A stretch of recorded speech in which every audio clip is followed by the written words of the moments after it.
Football from Yard, the People's Channel.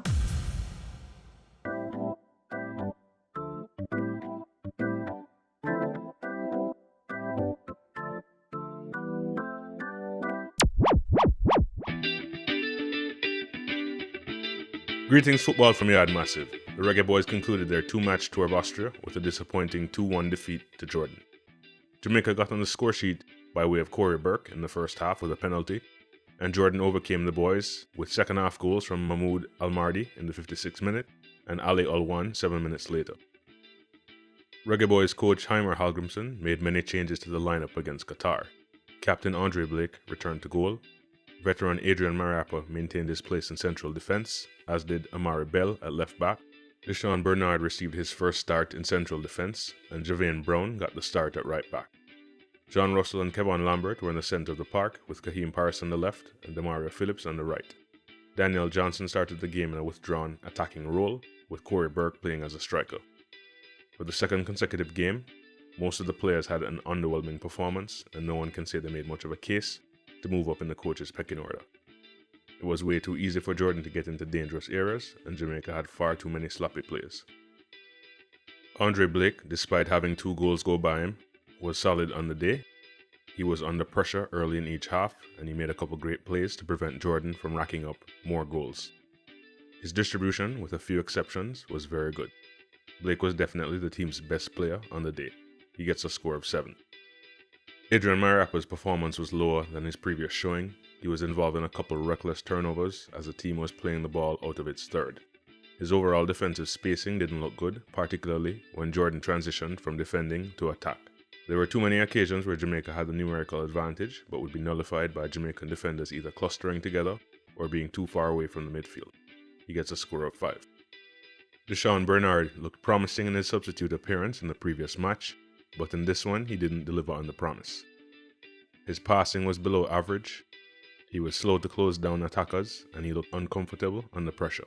It was his first start at the international level, and he is out of season, so maybe he will get sharper going forward. He gets a score of 4. Amari Bell had a subdued performance and looked well off his usual pace. He gave away possession needlessly on a number of occasions and didn't offer much going forward. Given Bell's long season this year with Luton Town, the fitness staff will need to carefully monitor him during the Gold Cup. He gets a score of 4. Javane Brown created a few opportunities going forward, with some dangerous crosses into the box. He was often aggressive with his tackle, but on too many occasions he ended up chasing his marker as opposed to being in front of them. Brown left the field in the second half with what appeared to be a leg injury. He gets a score of 5.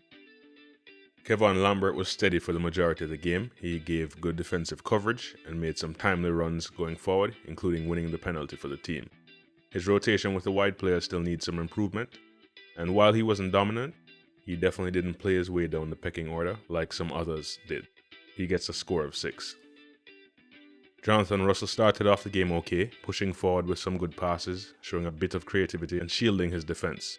His game gradually declined from there, culminating with him having an inexplicable giveaway at the top of the 18-yard box. Coach Hallgrimson's preferred approach is 2 people in central midfield. However, Russell's attributes are best suited to having 3 in the middle. He gets a score of 5.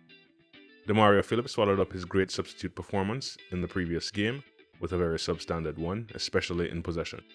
He gave away the ball or slowed the momentum of the attack on numerous occasions and looked a half second off with his decision making. On the defensive end, he provided a lot of energy and coverage, but his spacing has a lot of room for improvement. Coach Hallgrimson has asked him to do a job on the wing, but that's not the role he's really suited to. He gets a score of 4. Kaheem Paris had a really poor showing. He lacked any real purpose and appeared a few porridge bowls short of the power required to contend with the opposition. He normally makes up for his deficiencies with his creative play, but that was not the case on the day. His contribution on the defensive end was fairly modest. He gets a score of 4. Daniel Johnson had a few flashes of good attacking output, but the number of turnovers and the type of turnovers were very disappointing. He started off the game pressing, but faded a bit on the defensive end as the game went on.